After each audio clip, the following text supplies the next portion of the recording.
योगी जी का दोहरा चरित्र दिखाता हूँ, ठीक है। योगी जी अगर कोई भैया मॉल में नमाज पढ़ ले उस पर एफआईआर हो जाती है, सड़क पे पढ़ ले एफआईआर हो जाती है, रेलवे स्टेशन पढ़ ले एफआईआर हो जाती है। क्या कहा योगी जी ने कि तुम्हारा पंथ, तुम्हारा मजहब, तुम्हारा धर्म तुम्हारे घर के तक रहना चाहिए, तुम्हारी मस्जिदों तक रहना चाहिए, तुम्हारे तीर्थ स्थल तक रहना चाहिए। सही बात है, गलत नहीं कहा। लेकिन यही प्रोटोकॉल तब कहाँ चला जाता है जब कांवड़ यात्रा होती है, सड़कों पे पूरे पे इंतजाम होते हैं। भाई धर्म तब तुम्हारे घर तक क्यों नहीं रहा, सड़कों पे वो चलने दो, ट्रैफिक का स्पेशल इंतजाम किए जाते हैं। दूसरी बात, एक दिन ईद की नमाज होती है तो पुलिस वाला कहता है सड़क पे नहीं बढ़ोगे, ठीक है, तो गाइडलाइन आती है सड़क पे नमाज नहीं होगी। कितनी देर की नमाज थी? 10 मिनट 15 मिनट। सुनो 10 मिनट 15 मिनट की नमाज के लिए सड़क जाम नहीं कर सकते, सड़क पे नहीं होगी, प्रशासन इंतजाम नहीं कर सकता। लेकिन 8-8 दिन 14-14 दिन 15-15 दिन और महीने भर के लिए कांवड़ यात्रा का इंतजाम किया जाता है, ठीक है, सड़कें जाम की जाती है, ट्रैफिक किया जाता है। वो होगा क्योंकि देश में डेमोक्रेटिक नहीं डिक्टेटरशिप चल रही है। लेकिन योगी बाबा की सरकार में दिक्कत है, 5 मिनट 15 मिनट के लिए प्रशासन इंतजाम नहीं कर सकता, लेकिन महीने भर के लिए कांवड़ का इंतजाम कर सकता है। भाई ये कह रहे हैं कि पहले तुम्हारी तनख्वाह, 2014 में मेरा बिजनेस था, ठीक, ध्यान से सुनना। कोविड के टाइम पे मैंने बिजनेस बंद कर दिया, उसके बाद मैं पार्ट टाइम में स्कूल जाता था, अभी भी स्कूल में ही हूँ। बिजनेस और स्कूल एक साथ चल सकते हैं। मैं बिजनेस, ठीक है, और सुनो मेरी बात। तो तुमने कहा कि पहले स्कूल जाते थे, अभी नौकरी थी, अभी बिजनेस हो गया, तो बिजनेस था मेरा, अब भी है, ठीक है। और एक बात, दूसरी बात ये कह रहे हैं कि 2014 में जो इनकम थी, एक नॉर्मल सा बिहार राज्य है, उसकी भी बता देता हूँ तो मैं कैसे ये देश को गुमराह करती है। बिहार की पर कैपिटा इनकम 2005 में 835 रुपये थी, ठीक है, ध्यान से सुनना, 835 रुपये थी। और वो पर कैपिटा इनकम जब नीतीश की सरकार आई 2019 में मोदी जी के शासनकाल में, ठीक है, वो हो गई 48,000 रुपये, ठीक है, 835 और 48,000 रुपये, ध्यान से सुनना, ठीक है। अब ये समझने की बात है कि 2004-05 में, ठीक है, जो 835 रुपये थी, उसके बाद 2019 में जो बनी, तो वो जो 835 रुपये थे, ठीक है, 2004 के, ठीक है, उतने रुपए में जितनी शॉपिंग हो रही थी 2004-05 में, वो आज के 40,000 रुपये की शॉपिंग के बराबर थी। यानी 835 में जो सामान आ रहा था वो आज 40,000 रुपये में आता है। तो कितनी तरक्की हुई 2004 से अगर देखा जाए तो, यानी वो 835 आज के 40,000 रुपये हैं, ये समझा जाए तो। देश को गुमराह करें कि तुम्हारी इनकम भी तो बढ़ी है, इनकम और मनी इन्फ्लेशन में इतना गैप हो गया है, यानी महंगाई बढ़ी इतनी और इनकम बढ़ी यहाँ से इतनी, ठीक है। ये बात इनको समझ में नहीं आएगी। एक बात, मैं इकोनॉमिक्स के अगर छात्र होते तो नहीं समझ में आती। दूसरी, ठीक है, तुम सॉफ्टवेयर के छात्र हो, ठीक है। अब इसके बाद दूसरी बात रह गई, ये कह रहे हैं योगी भाई हॉस्पिटल भाई उनने बनवाया तो उससे बनवा लो ना। मौजूदा में जो सरकार रहती है सवाल पूछा जाता है उससे। और सुनो, आरटीआई डालने की बात है, देश में बहुत लोग आरटीआई डालते हैं और उनके आरटीआई के जवाब में यही है कि योगी जी ने अस्पताल नहीं खुलवाए, ठीक है भाई, स्कूल नहीं खुलवाए।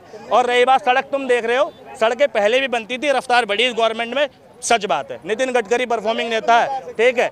अब यहाँ पर क्या है, सड़कों के किनारे जो कॉलोनियाँ हैं उनमें स्कूल हॉस्पिटल नहीं है आज भी। ये जहाँ रहते हैं, नोएडा सेक्टर 63 रहते हैं, मैं चैलेंज देता हूँ उन्हें, नोएडा एनसीआर का क्षेत्र, गाजियाबाद, इंदिरापुरम, खोड़ा, तुम्हारा नोएडा, सारा क्षेत्र 70% हायर एजुकेशन के लिए दिल्ली पे डिपेंड है, 70% हॉस्पिटलिटी के लिए दिल्ली पे डिपेंड है। और दिल्ली में केजरीवाल के हॉस्पिटल हैं, सेंट्रल गवर्नमेंट के हॉस्पिटल कम है, स्टेट गवर्नमेंट के ज़्यादा है, ठीक है। सारा खोड़ा लाल बहादुर शास्त्री जाता है, ठीक है, सारा खोड़ा लाल बहादुर जाता है अपने नॉर्मल इलाज के लिए, और सारा खोड़ा दिल्ली के स्कूलों में जाता है, बहरामपुर, गाजियाबाद सब दिल्ली जाता है, ठीक है। अब हाँ, अब इन्होंने बोला कि वो लोग वहाँ पे जाते हैं, तो अब से जब से योगी सरकार आई तभी से जाना शुरू किया, पहले तो यहीं इलाज हो जाता होगा, पहला पॉइंट मेरा। तो मतलब लोग तो पहले से ही जा रहे हैं, तो ना उस सरकार ने इनको कुछ दिया ना ये दे रही। एक मिनट, मैं आपके बीच में बोला? मैं नहीं बोला, उसने भी नहीं दिया, तो फिर ये किस बात पे सपोर्ट करते हैं सरकार? लेकिन रुक जाइए, मुझे बात करने दीजिए। बोला इन्होंने अपने मुंह से बोला कि भाई पहले से लोग वहाँ जा रहे, तो आपने उस समय कितना इसके ऊपर आपने अपना एक्शन लिया, कितना आपने इसके अगेंस्ट में विरोध दिया? अगर हम चीज़ों को, इंफ्रास्ट्रक्चर को ऐसे ही खड़ा कर देंगे तो उस इंफ्रास्ट्रक्चर का फायदा क्या है अगर हमारे पास उसको चलाने लायक ताकत नहीं है? ठीक है, योगी ने कोई अस्पताल नहीं बनवाया तो कौन सा बंद करवाया, मुझे ये बता दो। मैं सिंपल चीज, एक मिनट, अगर वो उनको गलत होता, अभी सुनिए, कौन सा यूपी का अस्पताल है जहाँ पे धर्म देख के आज इलाज हो रहा है? बताओ योगी ने क्या कर दिया चोला पहनने से? अरे वो अपना रिप्रेजेंट करता है किसी को, उसमें क्या दिक्कत है? अगर मुसलमान टोपी लगाता है हमें तो कभी ऐतराज नहीं रहा, हमारे भाई लगाओ, तो योगी चोला पहनता है, क्यों दिक्कत है भाई? अरे हिजाब पे दिक्कत, देखो लड़कियों को ओपन माइंडेड है, उनको अपनी मर्जी से, आप क्यों उनको रोकना चाहते हो? एवरीबडी हैज़ द राइट, वो अपनी मर्जी से, फ्रीडम है, उनको कुछ मर्जी पहने, क्यों है दिक्कत हमें हिजाब से? अरे क्यों ढक रहे हो? लोगों को अपनी आंखें सही करनी है। मैं अगर लड़की को गलत नजर से देख रहा हूँ, मेरी नजर गंदी है, लड़की की गलती नहीं है उसमें। आप उसको हिजाब में ढक के क्यों रख रहे हो? हिजाब है ना, बोलिए आप। ढक के क्यों रख रहे हैं? पहली बात ये कह रहे हैं कि पिछली सरकारों ने नहीं बनाया, पहले भी जा रहा था। सवाल पहले भी उठाए जा रहे थे और इसलिए सरकार बदली है कि व्यवस्था बदले। अगर व्यवस्था सेम ही रहनी थी तो फिर सरकार बदलने की जरूरत थी। उसी को एक मिनट मैंने नहीं दिया, देश प्रदेश की जनता ने तो दिया। एक मिनट, मैं दिक्कत क्यों नहीं करूंगा? मैंने सुनो, प्रदेश की जनता ने दिया, सरकार तो दूसरी है। व्यवस्था बदलने के लिए दूसरी सरकार आई है ना, तो व्यवस्था बदलनी चाहिए, एक बात। दूसरी बात ये कहते हैं हिजाब की। आंध्रा में एक स्कूल का था ना, आंध्रा था जनता में, कर्नाटक में, कि वो बच्चे हिजाब पहन कर आए, एग्जाम नहीं देने दिया जाए। ठीक है, देखो मैं भी इस चीज़ के समर्थन में हूँ कि स्कूल में अपना एक ड्रेस कोड होता है। ठीक है, और स्कूल में ड्रेस का मतलब ही है कि ना तुम हिंदू बच्चे, ना मुसलमान, ना तुम SC रहे, ना ST, ना OBC, सेम हो गए बच्चे। ठीक है, भेदभाव नहीं होता बच्चों के बीच, अच्छी चीज़ है। लेकिन ये मैटर था किसके बीच का? ये उस स्कूल के बीच का और उस बच्ची के पेरेंट्स के बीच का मैटर था। स्कूल का बच्चा समझता या स्कूल उसका नाम काट देता, बात खत्म थी। पेरेंट्स जाके समझ लेता, कोई दिक्कत नहीं थी। ठीक, लेकिन क्या हुआ, वो बच्ची हिजाब पहन के फिर पहले गई, गलती उस बच्ची की। लेकिन उसको समझाने के लिए कौन आया? स्कूल का प्रशासन नहीं आया, बजरंग दल के लड़के आए। मतलब मैं हिजाब पहन रहा हूँ, मैं गलत है, ये समझाने के लिए मुझे सरकार नहीं समझाएगी, मेरी व्यवस्था नहीं समझाएगी, बजरंग दल के गुंडे समझाएंगे। ठीक है, अब सुनो, हिजाब पहनना लड़की को ज़बरदस्ती बनाया गया है, उसने अपनी मर्जी से पहना है। ये डिसाइड कौन करेगा? वो लड़की डिसाइड करेगी या बजरंग दल डिसाइड करेगा या देश की BJP की नेता डिसाइड करेगी? भैया वो पहन रही है, कोई ज़बरदस्ती पहना रहा है, वो लड़की भी आवाज़ उठा सकती है ना। ठीक भाई, अगर वो किसी भी, मैं कह रहा हूँ किसी भी लड़की का बयान दिखा दो, इस लड़की ने कहा गया मैं पहनना नहीं चाहती हिजाब, मुझे ज़बरदस्ती पहनाया जा रहा हो, तो हटना चाहिए। ठीक, अगर वो अपनी मर्जी से पहन रही है तो भैया अपनी मर्जी का कपड़ा पहनने का अधिकार है इस देश में सबको, और वो पहन रही है, क्या दिक्कत है? ठीक है, अब भाई वो हिजाब पहने, चाहे वो बिकनी पहने, चाहे भगवा पहने, वो उसकी अपनी निजी बात है। इसको जस्टिफाई करेगा कोई दूसरे धर्म का व्यक्ति क्यों? मैं कमेंट देता हूँ, अगर इन्होंने ये चीज़ बोली है हिजाब के ऊपर, इनका ये कमेंट रहा है कि भाई ये गलत हो गया, और बीच में बजरंग दल आए। अभी एक स्टेट का इंसिडेंस था, वहाँ पे किसी ने हिंदी में बात करी थी, मेरे को स्टेट का नाम याद नहीं आ रहा, तो उन्होंने बोला कि टॉक हमारी नेटिव लैंग्वेज में बात करो, तब क्यों नहीं किसी को विरोध आया? कौन आया उसमें? FIR छोड़िए, FIR बंदों ने करी, वो एक अलग चीज़ है। जैसे इन्होंने बोला बजरंग दल उसमें आया। सुनिए, अगर हम कोई एग्जाम देने जाते हैं, देयर इज़ अ प्रोटोकॉल। आप JEE का एग्जाम देने जाइए, आपको और बहुत सी स्ट्रिक्टनेस होती है, तो वो चीज़ फॉलो होनी चाहिए। किसी भी स्कूल में ये नहीं है, आप ये भगवा भी नहीं होना चाहिए। मैं तो ये कहता हूँ, संसद में भगवा पहन के जाना सही है। संसद की बात नहीं, संसद इज अ सेपरेट इशू। संसद में कोई स्ट्रिक्टनेस नहीं है, इस चीज़ पे कोई रूल नहीं है। स्कूल है, एग्जाम है, उसका एक ड्रेस कोड है, वो फॉलो होना चाहिए। ना उसमें भगवा रहना चाहिए, ना उसमें हिजाब होना चाहिए। मैं भगवे को सपोर्ट नहीं कर रहा, मैं हिंदू हूँ। मैं ये कह रहा हूँ कि जहाँ पे कोई रूल है, मेरी कंपनी है, मैं नहीं जाऊँगा भाई कंपनी में भगवा में, क्योंकि मेरे लिए एक ड्रेस कोड है, मेरा ड्रेस कोड है, मैं उसमें खड़ा हूँ फॉर्मल में, वहाँ नहीं जाऊँगा ना, वहाँ पे भाई हिजाब चलेगा। अब योगी जी का दोहरा नहीं, योगी जी का दोहरा चरित्र दिखाता हूँ। ठीक है, योगी जी अगर कोई भैया मॉल में नमाज पढ़ ले, उस पर FIR हो जाती है, सड़क पे पढ़ ले FIR हो जाती है, रेलवे स्टेशन पर पढ़ ले FIR हो जाती है। क्या कहा योगी जी ने कि तुम्हारा पंथ, तुम्हारा मजहब, तुम्हारा धर्म तुम्हारे घर के तक रहना चाहिए, तुम्हारी मस्जिदों तक रहना चाहिए, तुम्हारे तीर्थ स्थल तक रहना चाहिए। सही बात है, गलत नहीं कहा। लेकिन यही प्रोटोकॉल तब कहाँ चला जाता है? जब कांवड़ यात्रा होती है, सड़कों पे पूरे पे इंतजाम होते हैं। भाई धर्म तब तुम्हारे घर तक क्यों नहीं रहा? सड़कों पे वो चलने दो, ट्रैफिक का स्पेशल इंतजाम किए जाते हैं। दूसरी बात, ठीक है भाई, योगी आदित्यनाथ किसकी चेयर पे थे? CM की चेयर पे थे। ठीक है, उनका जो कपड़ा है वो संवैधानिक है क्या?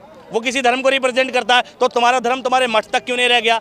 या तो तुम ऐसी बात ना कहो और तुम ठीक है, हाँ, टोपी तो सिर पे पूरे जगह रहती है, हमने कभी ऐतराज नहीं किया। सुन, मैं कह रहा हूँ भाई, टोपी तुम्हारी ठीक है, सड़क तक रह रही है, तो भैया जब तुम्हें टोपी से दिक्कत होती है ना, ठीक है, और मैंने किसकी टोपी उतारी? तो ये बताओ, छीन के आपको नहीं, लेकिन किसको बात बताए, ट्रेन में नमाज पढ़ते हैं तो लोग दिक्कत होती है कि नहीं? नमाज पढ़ने की जगह है, ट्रेन नमाज पढ़ने की जगह है, आप मुझे बताइए। दिक्कत है। अब सुनिए दिक्कत, मैं इधर बीच रोड में अभी मूर्ति खड़ी करके घंटी बजाने लग जाऊं तो दिक्कत नहीं होगी किसी में? दिक्कत नहीं है, नहीं है यूपी में दिक्कत।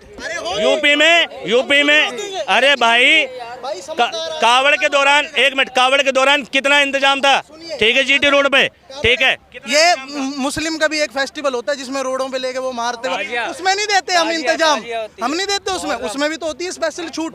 मुहर्रम में नहीं होती है, रोड पे आते, हमने कब मना करा? भाई हिंदू मुस्लिम कुछ नहीं है, सब एक है। मेरी कंपनी में मेरे HOD मुस्लिम धर्म से हैं, लेकिन वो सुनो, मैं बताता हूँ, सुनो, मैं बता रहा हूँ। भाई बहुत दिक्कत हो रही है, ठीक है। रबीउल अव्वल का वो जुलूस निकलता है, ठीक है, 12 रबीउल अव्वल का, तो ये कहा जाता है तुम सड़क पे नहीं जाओगे, गली गली जाओगे, बहुत प्रोटोकॉल दिए जाते हैं कि माहौल ख़राब हो जाएगा, ये हो जाएगा, वो हो जाएगा, ठीक है। बहुत दिक्कतें होती हैं भाई। और मुहर्रम के लिए भी लिमिटेड सर्टेन एरिया होता है और लिमिटेड टाइम पीरियड के लिए होता है, ठीक है। 14-15 दिन और महीने के लिए नहीं होता, ठीक है। तब सड़कें जाम नहीं होती, ठीक है। मैं ये कह रहा हूँ भैया, ठीक है, धर्म का मानना है, सरकारों को इंतजाम करना चाहिए, मुझे आपत्ति नहीं है इस चीज़ से, मगर सरकार को दोहरा चरित्र नहीं है। एक दिन ईद की नमाज होती है तो पुलिस वाला कहता है सड़क पे नहीं बढ़ोगे, ठीक है। तो गाइडलाइन आती है सड़क पे नमाज नहीं होगी। कितनी देर की नमाज थी? 10 मिनट 15 मिनट। सुनो 10 मिनट 15 मिनट की नमाज के लिए सड़क जाम नहीं कर सकते, सड़क पे नहीं होगी, प्रशासन इंतजाम नहीं कर सकता। लेकिन 8-8 दिन, 14-14 दिन, 15-15 दिन और महीने भर के लिए कावड़ यात्रा का इंतजाम किया जाता है, ठीक है। सड़कें जाम की जाती है, ट्रैफिक किया जाता है, वो होगा क्योंकि देश में डेमोक्रेटिक नहीं डिक्टेटरशिप चल रही है, क्योंकि देश में धर्म का शासन चल रहा है, ठीक है। भाई मेरा सवाल यही तो है, सुनो मैं कमेंट दूंगा। इन्होंने बोला कि 10 मिनट की नमाज होती है, वो यहाँ पे नहीं, रोड पे नहीं होनी चाहिए। अरे आपने इतनी बड़ी बड़ी इतनी अच्छी अच्छी मस्जिदें बनाई है, खुदा की इबादत का घर है, वहाँ पे करो ना। कौन कह रहा है पाकिस्तान भागो? सबका देश है, सब मिलके रहेंगे। राहत इंदौरी ने नहीं भाई, ये गलत चीज है। राहत इंदौरी ने बोला था ना, किसी के बाप का हिंदुस्तान नहीं है, सबका खून है इस मिट्टी में, ठीक है। अगर हिंदुओं ने लड़ाई करी आजादी के लिए, आप जैसे सोच रखेंगे ना तो अच्छा हो जाएगा इंसान, लेकिन आप जैसे सोच नहीं है। हिंदुओं ने लड़ाई करी नहीं, ये अलग। अरे वो अपने आप को रिप्रेजेंट कर रहे हैं, हर एक जैसा पूरी 100 बनाई है। ये कह रहे थे अच्छी मस्जिद बनाई है, उसमें नमाज पढ़ेंगे। भाई मुसलमान को शौक है सड़क पर नमाज पढ़ने का। ईदगाह जब फुल हो जाती है, जब जगह ज़्यादा लोग होते हैं और जगह कम होती है, तब मजबूरी में सड़क पे आते हैं, ठीक है, तब। और ईद की नमाज एक ही दिन होती है, और 15-20 मिनट के लिए होती है। सरकार पहले की सरकारें अरेंजमेंट नहीं कर रही थी, पहले तो कभी कोई दिक्कत नहीं हुई। अखिलेश की सरकार में नहीं हुई, मायावती की में हुई, कांग्रेस की में नहीं हुई, ठीक है। अटल बिहारी वाजपेयी की सरकार में दिक्कत नहीं थी, ठीक है। राजनाथ की सरकार में दिक्कत नहीं थी नमाज, कल्याण सिंह की सरकार में दिक्कत नहीं थी नमाज पढ़ने पे, लेकिन योगी बाबा की सरकार में दिक्कत है। 5 मिनट 15 मिनट के लिए प्रशासन इंतजाम नहीं कर सकता, लेकिन महीने भर के लिए कावड़ का इंतजाम कर सकता है, ठीक है। अब एक चीज के ऊपर इन्होंने बोला मस्जिद फुल होगी, लोग सड़कों पे आ गए। कौन से नवरात्रे होते हैं, कौन सा शिवरात्रि होती है, लोग सड़कों पे मूर्ति लगाते हैं? बताओ मुझे, बोलिए कौन से में तो वो मूर्ति लगाते हैं? अरे कावड़ है ना, कावड़ में इसलिए होता है ये कहना चल, कौन सा नवरात्रि, कौन सा शिवरात्रि में सड़कों में मूर्ति लगाते हैं? भाई मंदिर में पूजा करते, कितनी भी भीड़ होगी जाते। अरे सुनिए, पहले बोलने दीजिए। जाते हैं मंदिर में, अपना जुगाड़ करते हैं, या हम अपने घर में ही पूज लेते हैं, ठीक है। दूसरी चीज, अरे यूपी से कावड़ जाएगा हरिद्वार से लेने, गंगा से पानी लेने, तो क्या इंतजाम नहीं करेंगे? हज पे कौन सा टैक्स ले रही है हमारी सरकार? लगा दिया मोदी ने टैक्स, आज भी हज यात्रा कब लगा? तो सब्सिडी खत्म होनी चाहिए, अपने पैसों से यात्रा करो ना। बात है, वो अब कोई दिक्कत नहीं। एक मिनट, ये बताओ, आज से पहले कावड़ यात्रा नहीं निकल रही थी योगी बाबा की सरकार से पहले, और इंतजाम नहीं हो रहे थे, ठीक। कल्याण सिंह की सरकार में नहीं थे, मायावती की सरकार में इंतजाम नहीं थे, अखिलेश की हर सरकार में इंतजाम था। पॉलिटिक्स और दोहरा चरित्र नहीं था भाई। वो सरकार कावड़ भी निकलवाती थी, नमाज भी पढ़वाती थी, क्योंकि भाई सरकार किसकी थी? प्रदेश की जनता की थी, हिंदू और मुसलमान की नहीं थी। देखो अंग्रेजों ने, ध्यान से सुनो, एक मिनट, पता है अंग्रेजों ने भारत पे 200 साल राज किया, ठीक है। उनके एक नेता की मूर्ति जॉर्ज पंचम की नाक टूट गई थी एक बार, उसकी नाक बनवाने के लिए एक मूर्तिकार को लाखों रुपए दिए गए उस टाइम पर कि नाक ढूंढ दे, तो वो मिट्टी ढूंढता रहा, पूरे भारत में ऐसी मिट्टी ना बनी कि उस मूर्ति पर लग जाए, ठीक। उसके बाद फिर असली नाक लगाने की सोची, तो किसी भारतीय की नाक नहीं मिली जो उसकी नाक से मैच हो जाए। तब पता है एक व्यंग्य किया गया था कि अंग्रेज में, मतलब एक भी भारतीय ऐसा नहीं है जो अंग्रेज जैसा हो, ठीक है। यानी अंग्रेजों ने भारत पे तो राज किया, मगर भारतीयों के दिलों पर राज नहीं किया, ठीक। यूपी सरकार चाणक्य के टाइम पर भी चाणक्य के विरोध में सारा साम्राज्य था, सब धनानंद के फेवर में थे, ठीक है, मगर धनानंद सही नहीं था, ठीक। भाई ध्यान से सुन लो कि हो सकता है कि यूपी में मेजोरिटी से जीत रहे हो सकता है कि पूरे देश में मोदी जी बार बार तिवार आ रहे हों, लेकिन इसका ये मतलब नहीं कि वो सही है, ठीक है। भाई यूपी में राज करना और यूपी की जनता पर राज करना, मुख्यमंत्री किसी धर्म विशेष के बन के रह गए, यूपी के 24 करोड़ लोगों के मुख्यमंत्री नहीं है। एक समुदाय आज भी स्वीकार नहीं कर पाया उस व्यक्ति को, ये उस व्यक्ति के लिए दुर्भाग्य की बात है और इस प्रदेश के लिए भी दुर्भाग्य की बात है, ठीक है। ठीक है, सुन लो भैया, क्लियर बता रहा हूँ मैं, ठीक है। धर्म के विशेष के मुख्यमंत्री हैं और धर्म विशेष के लोगों के मुख्यमंत्री हैं। जब कोई व्यक्ति कहता है मैं कावड़ के लिए इंतजाम होंगे और मस्जिद के लिए नहीं होंगे, तो एक आदमी क्या कहेगा, कावड़ के लिए तो होंगे, मस्जिद के लिए हो ना हो। जब ऐसी विचारधारा जन्म लेती है तो देश में कम्युनलवाद, बहुसंख्यकवाद बढ़ता है, ठीक है। ये देश तानाशाही की तरफ जा रहा है और इसकी वजह सरकारें भी हैं और देश की जनता भी है। हिटलर ने क्रूर शासन किया तो हिटलर सिर्फ अकेला दोषी नहीं था, वहाँ की जनता भी दोषी थी जो हिटलर को सही मानती थी। आइडियोलॉजी पे आपसे बात बताता हूँ। इन्होंने बोला कि योगी एक धर्म के ऊपर ठीक है, मान लिया वो एक रिप्रेजेंट कर रहा है। कुछ समय पहले पॉपुलेशन के ऊपर चीज आई थी कि भाई इतने बच्चे नहीं होने चाहिए, पॉपुलेशन कंट्रोल होनी चाहिए। तो मुस्लिम लोगों ने ये बोला कि भाई हमारी मर्जी, हम जितने चाहे बच्चे करें, ठीक है। उनकी भी तो एक आइडियोलॉजी इसके पीछे यही है कि कल को हमारी आबादी हिंदुओं से ज़्यादा हो और देश का तख्ता पलट हो और मुस्लिम शासन इस देश में है, तो क्या वो अपने धर्म का शासक लाने की नहीं सोचते हैं? अगर उन्हें हक है, अगर वो भी तो अपने भले के लिए सोच रहे हैं, बड़े भाई हैं, वो भी तो ये चीज़ सोचते हैं कि कहीं ना कहीं हमारा धर्म ऊपर बढ़े, हमारी आबादी हिंदुओं से ज़्यादा हो, हम अपना प्रधानमंत्री लाएंगे, अपने हिसाब से देश चलाएंगे। तो क्या हिंदू इस बारे में सोच रहा है तो गलत कर रहा है क्या? क्यों कर रहा है? आप ले लो, सोच रहा तो भी गलत कर रहा है, हिंदू सोच रहा तो भी गलत कर रहा है। नहीं, बिल्कुल गलत कर रहा है भाई, बिल्कुल क्लियर कर दूं। अगर इस देश का मुसलमान ये सोचा कि संख्या बल पर अपना प्रधानमंत्री बनाएगा तो भी गलत सोच रहा है, और अगर हिंदू सोच रहा है तो भी गलत सोच रहा है। धर्म के नाम पर चाहे हिंदू का शासन हो चाहे मुसलमान का शासन हो, नहीं चाहिए भैया। पॉपुलेशन कंट्रोल भी लाया और मुसलमानों ने उसका विरोध किया, आप कहाँ थे? आप कहाँ थे उस समय? एक मिनट तो मैं दिखा के विरोध करूंगा, नहीं तो मैं बताऊं, ठीक किया था मैंने, बता रहा हूँ, ठीक है। क्या विरोध करूंगा? सरकार का समर्थन करूंगा। कानून लाया वो सही है कि गलत है? बिल्कुल, अगर जरूर। अब सुनिए, हर आदमी 100% परफेक्ट नहीं होता, एक आदमी में कमियां भी होती हैं, विशेषताएं भी होती हैं। ये आपका फर्क बनता है, आप किस तरफ को देखेंगे। ये योगी की कमियां देखते हैं, इनका अपना फ्रीडम ऑफ स्पीच है, फ्रीडम ऑफ थिंकिंग है। इनका योगी से सवाल कर, एक मिनट खत्म करके जा रहा हूँ। इनका योगी से सवाल करना भी हक बनता है, गवर्नमेंट पे आंख उठाना भी इनका हक बनता है, इनको अपना जवाब लेने का हक भी बनता है। सेम उसी तरह हमें अपने वोट देने का हक बनता है, हमें अपनी आइडियोलॉजी रिप्रेजेंट करने का हक बनता है। अगर इनसे हम इनका हक नहीं छीन रहे तो ये भी इस चीज़ की कोशिश ना करें कि हम उस चीज़ को बदलें। अगर योगी कुछ एक धर्म को वो रिप्रेजेंट कर रहा है तो क्या दिक्कत है भाई? आप सुनिए, संविधान की शपथ ली है, संविधान की शपथ ली है कि हर जाति संप्रदाय को एक समान मानेगा, सबको साथ लेकर चलेगा। और सुनो, जब वो मुख्यमंत्री बन गया, ठीक है, तो उसका भी मुख्यमंत्री है जिसने वोट दिया, और जिसने नहीं दिया उसका भी मुख्यमंत्री है, ठीक है। हिंदू का भी मुख्यमंत्री है, मुसलमान का भी मुख्यमंत्री है। मुझे सुनो, एक मिनट, अरे बता रहा हूँ, मतलब सुनो, हॉस्पिटल छोड़ो, ठीक है भाई। योगी जी रामनवमी की बधाई दे सकते हैं, ठीक है, योगी जी दिवाली की बधाई दे सकते हैं, ईद और बकरीद की क्यों नहीं दे सकते? सुनो, तो धर्म के, अरे तो धर्म के मंत्री थोड़ी हैं, मुख्यमंत्री हैं। नहीं, पर्सनल आइडियोलॉजी, मुख्यमंत्री पोर्टल से बधाई नहीं आएगी ना, फिर पर्सनल आइडियोलॉजी है तो। अगर नहीं दोगे तो किसी की नहीं दोगे, अगर बधाई नहीं दोगे तो किसी की नहीं दोगे। नहीं, सुनो, नहीं, गलत बोल रहे, यहाँ पे मैं को गलत बोल रहे हैं आप। नहीं है, सुनो, योगी आदित्य, सुनो एक मिनट, योगी आदित्यनाथ अपने पर्सनल हैंडल से बधाई दें, किसी भी चीज़ की दें, कोई दिक्कत नहीं। लेकिन अगर मुख्यमंत्री के हैंडल से दे रहे हैं तो प्रदेश के सभी व्यक्तियों की बधाई देंगे, सभी त्योहारों की देंगे, या तो किसी की नहीं देंगे। पहली बात, संविधान यही कहता है कि तुम्हारे आगे धर्म जाति कुछ भी नहीं है, पंथ निरपेक्ष से ऊपर उठ गए। जो पंथ निरपेक्ष से ऊपर उठता है वही देश का शासक बनता है, ठीक है, वही देश का राजा बनता है, मुख्यमंत्री बनता है, प्रधानमंत्री बनता है। तो भैया, मुख्यमंत्री की चेयर तक तुम्हारा धर्म आ रहा है तो गलती भैया तुम्हारे अंदर ही है, तुम संविधान को नहीं मानते, इसका ये मतलब है। अरे भाई सुनो, राशन मिल रहा है, उसमें तो उसने बोला नहीं कि अपना आधार कार्ड दिखाना नाम में मिल रहा था, उसने तो नहीं बदला कि सिर्फ हिंदू को मिलेगा, सबको जैसे मिल रहा है। अरे नहीं कर सकता तो इसमें इसका मतलब नहीं कर सकते, इसका मतलब सुनो, चाह कर भी नहीं कर सकते। उसको कैसे इतने ऊपर पहुंचा? नहीं, एक मिनट, हिटलर हो गया जब वो कानून नहीं बदल पाया ना। और रामनवमी की बात है, अगर उसको बधाई देनी है भाई वो दे सकता है, भाई मुख्यमंत्री है तो, ठीक है, मुख्यमंत्री है, लेकिन कुछ भी करे, लेकिन मुख्यमंत्री के हैंडल से हर चीज की बधाई देनी पड़ेगी या किसी की नहीं देंगे, ठीक है। गए पीछे जैसे उनका गए थे मस्जिद में, अगर वो इतने स्ट्रिक्ट होते नहीं, अभी पीछे जैसे वो मोदी जी, योगी जी थे, गए मस्जिद में गए, अगर वो इतना ही अपने धर्म को होता नहीं जाता, गया ना भाई वो करता है, लेकिन उसका एक पर्सनल रिलीजन है, उसका बिलीफ है। आपको क्यों चिढ़ होती है यार? मंत्री का पर्सनल बिलीफ नहीं होता ना, संविधान पर्सनल बिलीफ से नहीं चलता ना। देश की कानून व्यवस्था इन चीजों को मानती ही नहीं ना, देश का संविधान मुख्यमंत्री पद इन चीजों को नहीं मानता ना।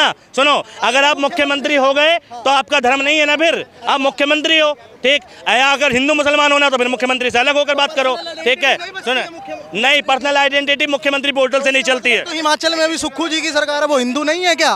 उन्हें छोड़ दे। सुनो, वो मुख्यमंत्री हैं, हिंदू नहीं है, वो मुख्यमंत्री हैं, वो पूरे हिमाचल के मुख्यमंत्री हैं। नहीं, अरे भाई, ऐसा धर्म छोड़ने के लिए नहीं किसी को बोला इन्होंने, किसी को और क्या, चोला अपने धर्म का पहनता है। मुख्यमंत्री हर धर्म को मानेगा या किसी को नहीं मानेगा, ठीक है। नहीं, बिल्कुल अरे कहाँ भैया, कहाँ बधाई दे दी? मुख्यमंत्री पोर्टल से कहाँ बधाई देते? दे तो उससे खुश हो जाते आप, खुश हो जाते उससे। अरे भाई पता क्या बोलते, सुनो, अरे ये तो दोगला है, दो धर्म की फिर कहते हैं ऐसे तो ये हमारे धर्म का है नहीं और दे रहा है, अब दे रहा है, अब देता तो भी दिक्कत, ना दी तो देखिए जिसके ऊपर आपने सवाल उठाना है, जनता का काम है सवाल उठाना भाई। कुछ नहीं होता, उसका कर्तव्य है वो, संवैधानिक कर्तव्य है वो, ठीक है। अब सुनो, पूरे योगी जी भी 100% बेस्ट नहीं है, ना आप है ना मैं, इस पे कितनी देर लड़ेंगे हम, ना आपको रोटी योगी ने देनी है ना मेरे को देनी, क्लियर बात। मैं किसी धर्म से कह ही नहीं रहा और किसी सरकार से भी नहीं मांग रहा, मेरे को रोटी मैं कमाऊंगा तो खाएंगे भाई, अपनी जो भी नौकरी चाकरी करेंगे रोटी तभी मिलेगी। बहसने को तो मुद्दे हजार है, पूरी रात भी हम दोनों बहसेंगे, कोई हल है नहीं। नियंत्रण कानून बिल की बता देता हूँ, ये कह रहे ना, ये 1 मिनट में ये मुझे कह रहे थे कि आपने विरोध किया, 1 मिनट में सुनो, 2 मिनट इस चीज को ये ना बनाए जनसंख्या भाई मैं भाग गया। लास्ट चीज ये बोल रहा हूँ क्योंकि द थिंग इज कि I have some important work right now और मुझे कंपनी का भी काम करना है। हम तो देखो फ्री नहीं है, गवर्नमेंट से लेते हैं, हम कमाएंगे तो टैक्स दे। सुनिए, 1 मिनट जवाब सुन लीजिए। आप सुनूंगा, इनको कंक्लूड करूंगा और मैं ठीक, जाऊंगा। जनसंख्या नियंत्रण बिल की बात कर रहे थे, ठीक है भाई। देश में जिस हिसाब से विस्फोटक जनसंख्या वृद्धि हुई है, ठीक है, जाहिर सी बात है जनसंख्या नियंत्रण कानून आना चाहिए, ठीक है। और देश में ज़्यादा पॉपुलेशन किसकी है नहीं है वो एक अलग विषय है, ठीक है। अब इसके बाद सुनो, एक चीज़ और है कि भाई एक अनुमान लगाया गया था, ठीक है, वर्ल्ड हेल्थ ऑर्गेनाइजेशन की तरफ से, कि दुनिया में 2050 तक जो भारत की जनसंख्या है, ठीक है, वो सबसे ज़्यादा होगी लेकिन घटेगी, ठीक है। जो 20 करोड़ 25 करोड़ आबादी, जो 40 करोड़ आबादी है, वो 100 करोड़ के आसपास रह जाएगी, ये WHO की रिपोर्ट थी, ठीक है। चाइना की भी घटेगी, चाइना की 2nd नंबर पे आ जाएगी, इंडिया की फर्स्ट पे आ जाएगी, लेकिन घटेगी, ठीक। ये तो उसका डेटा तो नॉर्मल। और रही बात इसकी आबादी की, तो भैया सुनो, आबादी कंट्रोल होनी चाहिए, उसके बहुत सारे ऑप्शन तलाशने चाहिए, ठीक है कि भैया ये कह रहे हैं सरकारी चीज़ों में भागीदारी, जॉब वॉब, वो सारी चीज़ें हैं, लेकिन इसके अलावा भी बहुत सारे ऑप्शन हैं, ठीक है। हाँ बोलो। चाइना ने पॉपुलेशन कंट्रोल करी है, अभी लेटेस्ट में हुई, उनकी पॉपुलेशन कम हुई। क्या रूल था चाइना में, आप बताओ मुझको। स्टिकनेस कितनी है चाइना में, मोनार्की चलती है अभी, एक ही कम्युनिस्ट पार्टी वहाँ पे रूल करती है, इंडिया में तो नहीं करती। अगर वैसा ही लागू रूल कर देता मोदी, तब तानाशाह कहते हैं ना आप उसे, वो कह देता है एक बार इतना सा बोला था कि भाई राशन पानी नहीं मिलेगा जिनके, इससे बच्चे तो लोगों को मिर्ची लग गई। अरे भगवान का है, अल्लाह का है, बच्चे तो होंगे, करते रहो, अल्लाह की देन है। अल्लाह नहीं, इसमें एक धर्म को नहीं ना, भगवान की भी देन है। ऐसा नहीं मैं कह रहा कि सिर्फ भाई मुस्लिम में ज्यादा बच्चे होते हैं, हिंदुओं में भी होते हैं, 4-6 हिंदू भी करते हैं, ऐसा नहीं है। मैं हिंदुओं को भी गलत है, हमें देखना चाहिए ना हमारी जेब कितनी है। मैं अगर 2 बच्चे बढ़ा पाऊंगा तो मैं 2 ही करूंगा ना, मेरी 6 को औकात है बढ़ाने की, फिर मैं 6 करूंगा। लेकिन मैं 10 बच्चे करके ये बोलूं सरकार मुझे नौकरी नहीं दे रही, सरकार मेरे बच्चे को गैस कनेक्शन नहीं दे रही, बच्चे करते हुए तो तुमने सरकार को फोन करके पूछा नहीं भाई कर लूं, लेकिन तुम्हें जब राशन चाहिए, नौकरी चाहिए, तब सरकार है। अरे तो सोच समझ के फैमिली प्लानिंग होती है, 8वीं 9वीं क्लास में आपको पढ़ाई जाती है चीजें, कितना % यूज करते हैं लोग उस चीज का, खुल के बोलूं मैं इन चीजों के ऊपर। नहीं ये बात ठीक है, बिल्कुल सही बात है कि अपनी कैपेसिटी के हिसाब से, ठीक है, ठीक है, लेकिन इसमें लॉ लाने की जरूरत है या लोगों को सोशल अवेयर करने की जरूरत है, ये समझना है, ठीक है। कितना करें अब अस्पताल में फ्री मिलते हैं, लोग लगाने को तैयार नहीं है, कैसे बोलूं यार, घर पे पढ़े लिख के लगा लोग फिर भी मान नहीं रहे, कितना अवेयर करें, छाती पे लिखवा लें सब, कितने सालों से अवेयर कर रहे हैं। इंडिया के लोग ऐसे ही हैं, ट्रेन में तुम मग्गा लगाओ, मग्गा तोड़ के ले जाते हैं, सरकार गलत नहीं है। अब तुम इंडिया की बात करते हो मोदी पे, अब मैं आ रहा हूँ, अब मेरे को सुनो 5 मिनट। योगी है, मोदी ने गंद फैलाया क्या पूरे देश में? ये हिंडन नदी देखो, हिमाचल में तो इतनी गंदी नदी नहीं है, कौन है ये? योगी आके फेंकता है इधर गंदगी, वो अपना चोला धोएगा इधर आके सवेरे। अब नहीं, अभी सुनिए, कूड़ा फेंके लोग, गंदगी फैलाए लोग, लोगों को अगर मैं अभी भी चैलेंज के साथ कहता हूँ साला इधर डस्टबिन रखोगे ना, वहाँ कूड़ा फेंकेंगे हम। ये इंडिया है, ये इंडिया के लोगों की मेंटेलिटी है। मैं हर बंदे के लिए कह रहा हूँ, अगर मैं बस में हूँ ना, मैं चिप्स खाऊंगा पैकेट, सोचूंगा अरे बैग में क्यों रखना, खिड़की से हमारे बाप का क्या है, देश है, मर गया देश साला, फेंक दो। क्यों नहीं सुधारते हम? ट्रेन दी, वंदे भारत चलाई, साले लोगों ने सीटें फाड़ दी, देखे फाड़ के चेक कर रहे हैं क्वालिटी कैसी है। जब लोग ही जाहिल है हमारे देश के, तो सरकार क्या ना करेगी? पहले खुद में सुधार लाओ। हर बंदा अगर कसम खा ले कि मैं गंदगी नहीं फैलाऊंगा, बताओ देश गंदा होगा? होगा देश गंदा? अब सुनिए, इन्होंने सही बोल रहे हैं, सही बोल रहे हैं। दी बिहार में बहुत अनसाक्षरता नहीं है, बहुत गरीबी है, बहुत लोग गरीब है, सबसे ज्यादा IAS कहाँ से आ रहे हैं? क्या वो नदी पार नहीं करते हैं? क्या वो पढ़ नहीं रहे? वो क्यों नहीं शराब बेच लेते हैं 2 नंबर में? तो जिसको जो करना है वो करेगा। जिसने गरीब रह के भी आईएएस बनना है वो बन रहा है। मनोज कुमार शर्मा जी की अभी मूवी आई, आप लोगों ने देखी होगी। देखा है। वो बंदा कैसे बन गया आईपीएस? उसको तो गरीबी थी, उसने तो सरकार को बोला नहीं भगवान सरकार यार मुझे मेडिकल दे दे, सरकार यूपीएससी की किताबें दे दे, सरकार ने तो उसकी हेल्प नहीं करी। आज कितने बड़े पद पे हैं पूरे देश में। कुछ लोग जो हिंदू मुसलमान करते हैं ना, हिंदू मुसलमान कौन करता है भाई जिसके माइंड में नहीं? मैंने आपको पहले भी क्लियरली बोली कि जो वेल एजुकेटेड पर्सन है, चाहे वो हिंदू हो चाहे वो मुसलमान हो, वो इन लफड़ों में नहीं पड़ता। उसका मेन काम है पैसा कमाना। पैसा किसी धर्म का नहीं है। 500 का नोट हिंदू के हाथ से गिरे, मुसलमान के हाथ से गिरे, नीचे 500 का ही रहना है। या तो ऊपर वाले उसके ऊपर लड़ते रहेंगे, जिनने कमाना है वो तो कमा रहे हैं। ऐसा कोई सरकार नहीं है जो राजनीति धर्म के नाम पे ना करती हो। कोई सरकार नहीं है, मैं खुला कह रहा हूँ ना। मैं किसी पार्टी को, मैंने कांग्रेस को भी वोट दिया है और दूसरी बीजेपी को भी देते हैं। जब सेंटर में मोदी जी की बात आती है, अगर मुझे मोदी और मैं राहुल गांधी को कंपेयर करूं, मुझे राहुल गांधी से कहीं बेटर मोदी जी लगते हैं, मैं उन्हें वोट देता हूं। जब बात आ जाती है मेरे, क्या बेटर लगा? सुनिए, मैं अभी इतना जस्टिफाई नहीं करूंगा, मैं बता भी दूंगा। अब सुनिए दूसरी चीज़, चाहे मुझे उसका भाषण देने का तरीका ही अच्छा लगता हो, वो मेरा सोल इंडिपेंडेंट डिसीजन है। आप उसमें मुझे नहीं पूछ सकते क्यों मैं मोदी को वोट दूं, चाहे मैं अंधभक्ति में ही दूं। नहीं, चाहे मैं इस चीज़ को ये बोल दूं कि मान लीजिए मैं अंधभक्ति में ही दे रहा हूं, मेरा राइट है ना। मुझे सरकार ने वोट दिया, मैंने दिया। अब सुनिए, दिया ना मुझे राइट। अब सुनिए, मेरा डिस्ट्रिक्ट है, मैं सुजानपुर विधानसभा से हूँ, हमीरपुर हिमाचल प्रदेश का रहने वाला हूँ। अब सुनिए, नहीं, अरे इनको मत बोलो, अरे ठीक है जाने दो भाई, अरे जाने दो यार, कोई नहीं भागता, सबके पास फ्री। मैं भी जा रहा हूँ। सुनिए, मैंने कांग्रेस के उम्मीदवार थे राजेंद्र राणा जी, मैंने उनको वोट दे रखा है, ओपनली कह रहा हूँ। मोदी की इतनी तारीफ कर दी मैंने भाई। जो बंदा मेरे परिवार ने मुझे ये सिखाया कि never give vote on party के नाम पे कोई वोट मत दो।